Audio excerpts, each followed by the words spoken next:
മാധ്യമം, media one, Malarvadi, ഒരുപാട് സ്ഥാപനങ്ങൾ, ബൈത്തുൽ സക്കാത്ത്, സോൾഡാരിറ്റി തുടങ്ങിയ ധാരാളം സ്ഥാപനങ്ങൾ ഉണ്ടായിട്ടും ജമാഅത്തെ ഇസ്ലാമി പൊതുസമൂഹത്തിൽ എന്തുകൊണ്ടാണ് സ്വീകാര്യത നേടാത്തത്?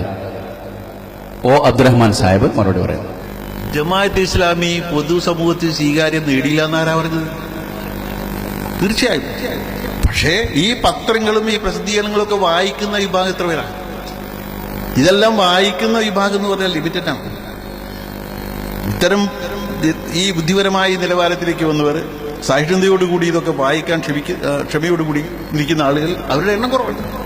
ആ വായിക്കുന്ന ആളുകൾക്ക് ജമാഅത്തെ ഇസ്ലാമിയോട് എന്തെല്ലാം യോജിപ്പുകൾ ഉണ്ടെങ്കിലും നല്ല അളവിൽ അവർ ജമാഅത്തെ ഇസ്ലാമിയെ മതിപ്പോടുകൂടി കാണുന്നുണ്ട്.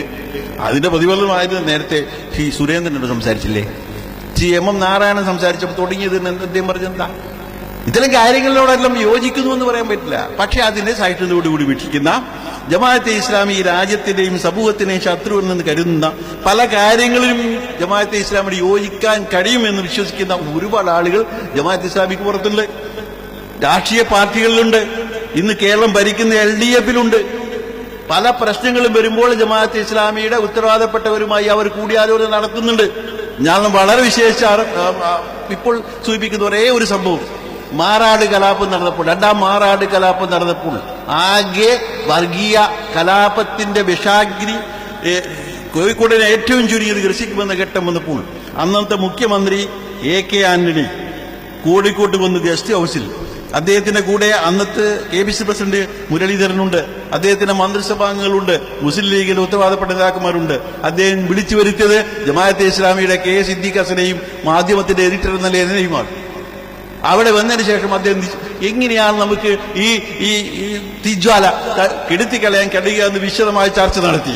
ഞങ്ങളൊരു ഫോർമുല കണ്ടെത്തി. അതിനുശേഷമാണ് പിന്നെയുള്ള നീക്കങ്ങൾ ഉണ്ടായത്. ഇതെല്ലാം പുറത്ത് പറയുമ്പോൾ പല പ്രശ്നങ്ങളും ഉണ്ടാവുമെങ്കിലും ശരി, ഉള്ളിലൂടെ ഈ എല്ലാ വിഭാഗങ്ങളുമായും, രാഷ്ട്രീയമായിട്ടും അല്ലാത്തതുമായ എല്ലാ വിഭാഗങ്ങളുമായി ബന്ധം പുലർത്തുന്നുണ്ട്. അത് തീർച്ചയായിട്ടും ജമാഅത്തെ ഇസ്ലാമിയുടെ ഒരു മതിപ്പിനെയും സ്വീകാര്യം തന്നെയാണ് കാണിക്കുന്നത്. എന്നാൽ വസ്തുതയുണ്ട്, ജമാഅത്തെ ഇസ്ലാമിക്ക് കഴിഞ്ഞ 75 കൊല്ലമായി എന്ന് ഞാൻ പറയുന്നില്ല, എന്തായാലും ഇന്ത്യൻ ജമാഅത്തെ ഇസ്ലാമിക്ക് ഇത്രയും കാലമായിട്ട് ഒരു ബഹുജന പ്രസ്ഥാനമായി വളരാൻ കഴിഞ്ഞിട്ടില്ല എന്ന ദുഃഖ സത്യം നമ്മൾ അംഗീകരിച്ചേ മതിയാവും. ആ രംഗത്ത് ആ കമ്മി നികത്തുന്നതിന് വേണ്ടിയുള്ള ശ്രമങ്ങളുടെ ഭാഗമാണ് ഇത്തരം സമ്മേളനങ്ങളെന്ന് ഞാൻ വിശ്വസിക്കുന്നു.